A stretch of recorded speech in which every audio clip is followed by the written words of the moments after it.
जय हिंद। स्वागत है भगत सिंह जी की क्लास में। हम लोग देख रहे थे ALPK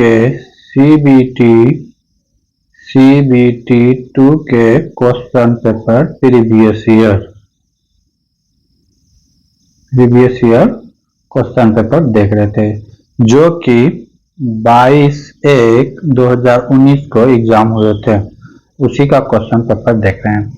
अगर इस सारे क्वेश्चन का PDF चाहिए तो हमारे टेलीग्राम चैनल भगत सिंह जी के क्लास से जुड़े टेलीग्राम पे, वहां पे सारा PDF उपलब्ध रहेगा। NTPC हो गया, ठीक है, NTPC हो गया, RPF हो गया, ग्रुप D हो गया, LP टेक्नीशियन हो गया, CBT 1 CBT 2 और 21 मार्च से हम लोग NTPC का प्रीवियस ईयर क्वेश्चन पेपर करने वाले हैं इसी चैनल में, और प्रीवियस ईयर क्वेश्चन पेपर करने वाले हैं। उसके साथ साथ ग्रुप डी का भी क्वेश्चन पेपर करेंगे, क्योंकि ग्रुप डी का एग्जाम 12 जून से स्टार्ट हो जाएगा। ठीक है, तो बढ़ते हैं पहला क्वेश्चन की ओर। इसके कुछ क्वेश्चन हम लोग पिछले क्लास में देखे थे, आज उससे आगे देखेंगे। अगर वीडियो अच्छा लगे तो लाइक कर सकते हैं और सब्सक्राइब भी कर सकते हैं, अन्यथा कोई दिक्कत नहीं। आज का पहला क्वेश्चन है 69 नंबर क्वेश्चन। क्या करा? आयत का क्षेत्रफल कितना होगा जिसका विकर्ण दिया हुआ है 17 सेंटीमीटर और चौड़ाई दिया है 8 सेंटीमीटर। एक आयत है,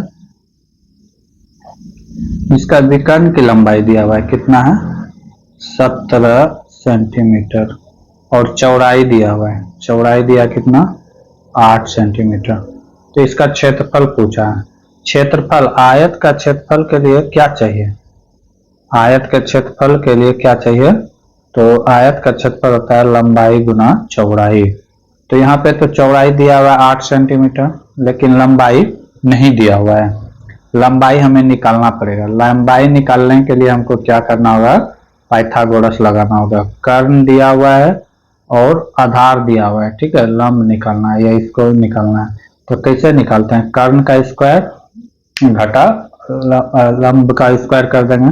तो कर्ण का स्क्वायर कितना है 17 घटा 8 का स्क्वायर, 17 घटा 8 का स्क्वायर। 17 का स्क्वायर कितना होता है 289 माइनस 8 का स्क्वायर 64। जब इसको घटा देंगे कितना जाएगा? 5 में 4 गया 5, 8 में 6 गया 2 और 2 225 अंडर रूट में है। अगर इसका बात करेंगे तो इसको जब अंडर रूट से निकालेंगे 225 का, तो कितना आएगा 15 आएगा।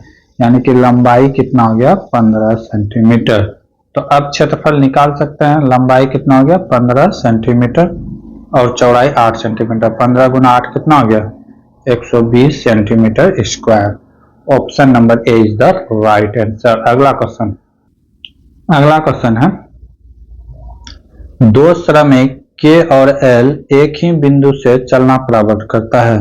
एक ही बिंदु से चलना प्रारंभ करता है K और L, ठीक है। क्या कहता है? K 5 किलोमीटर उत्तर की ओर जाता है। उत्तर किधर होगा? तो ऊपर की ओर होगा।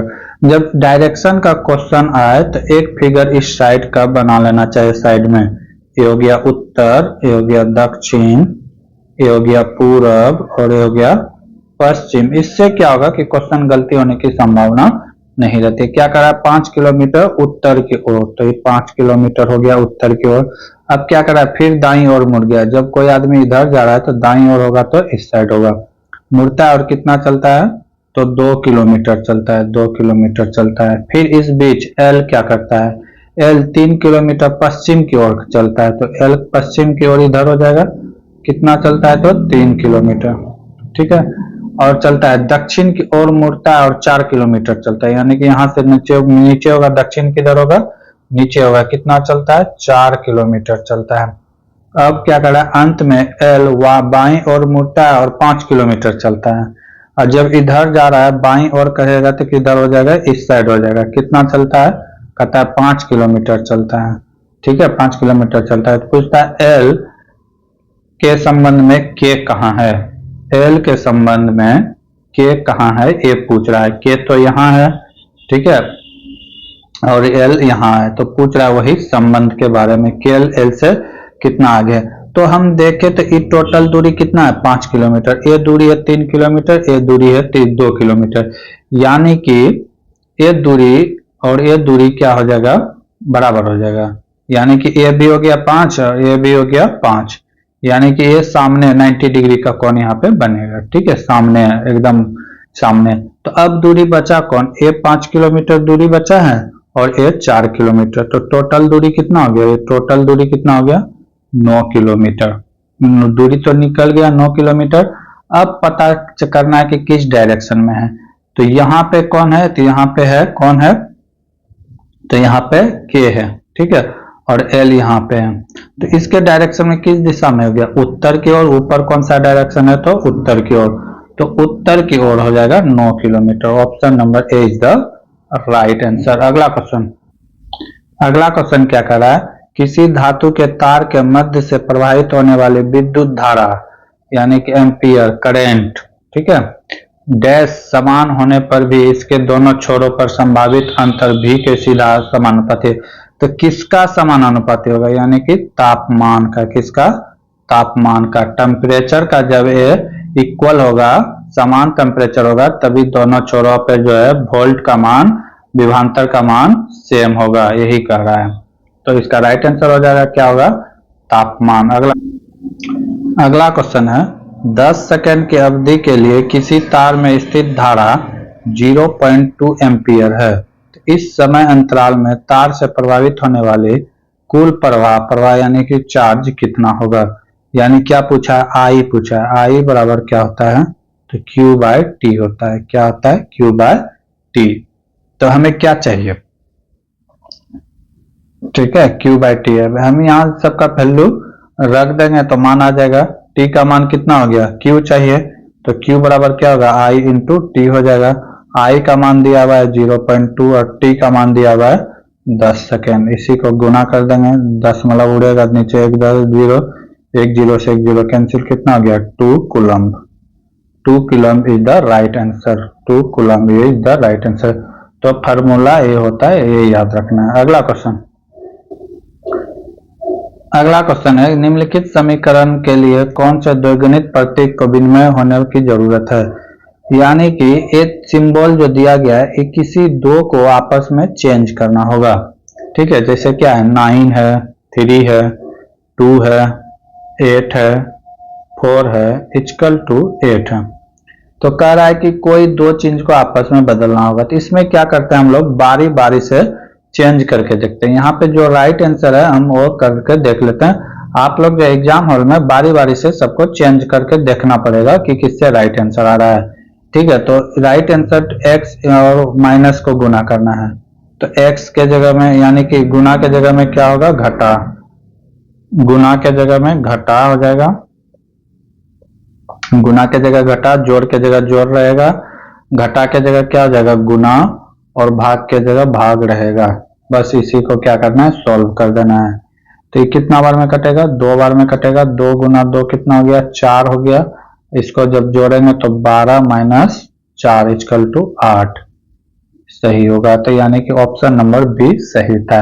तो बारी बारी से ऑपरेशन इसका करना होगा, रख रख के। अगला क्वेश्चन, अगला क्वेश्चन है, किस सेंटीग्रेड पर पानी का घनत्व मैक्सिमम होता है।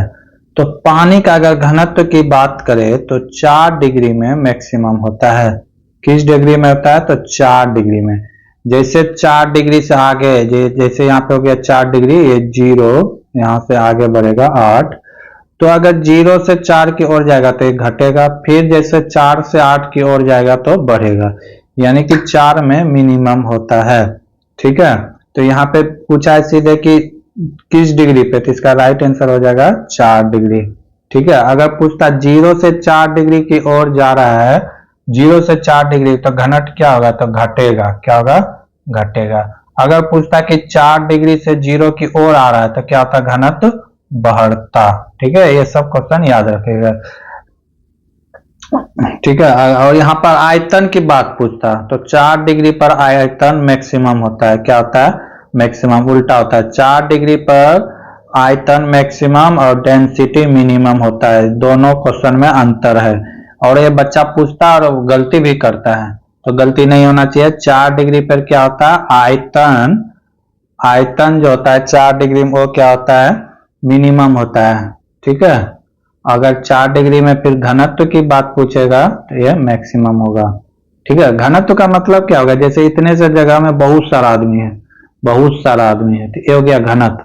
अब इतने से जगह में इतना सा आदमी है, तो ये कम है इसका घनत्व, इसका घनत्व क्या हो गया, जाते हो गया। अगला क्वेश्चन, अगला क्वेश्चन है जब घड़ी में 4:15 होते हैं तो घड़ी की दोनों सुई का कोण क्या होगा। तो ऐसे सवाल बनाने के लिए फॉर्मूला आता है 11m - 6h/2। यहाँ पे m क्या है, तो m मिनट है, m क्या है, m यहाँ पे क्या है, मिनट है। ठीक है, और h क्या है, यहाँ पे h है आवर। तो जितना आवर्स कहेगा 4:15, यानी क्या हो गया, 4:15, ये हो गया आवर्स और ये हो गया मिनट। ठीक है, तो उसे बैठा देंगे, 11 गुना मिनट कितना है 15 घटा 6 और आवर्स कितना है 4, तो कितना हो गया 15 गुना 11 करेंगे तो 165, 165, 15 10 का 150 और 15 165, इधर कितना हो गया -24/2। इसको जब लाएंगे इधर तो